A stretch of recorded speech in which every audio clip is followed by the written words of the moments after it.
Manipur sunga asangpen KOUBRU Moul Koljang sangin ahoi Jol Jol Gamphajol Gungalbung kani kagang havai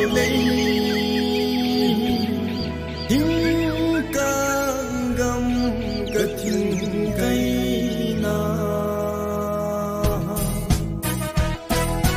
Jol Jol Gamphajol Mangjil lekha thempen vang laiya leng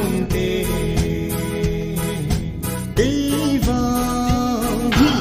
Arrr.Arr titi ting ting tange tange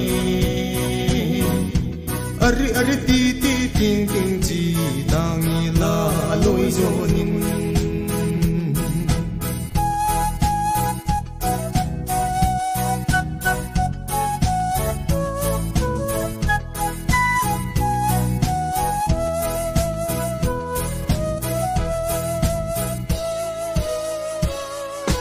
Sadar sunga Gamphazol Thingkang ten zong ahung vil ji ve Gamphazol Ongundung ka ule kanau na holna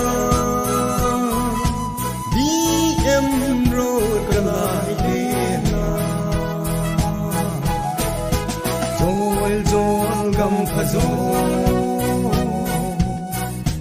Mangjil lekha thempen vang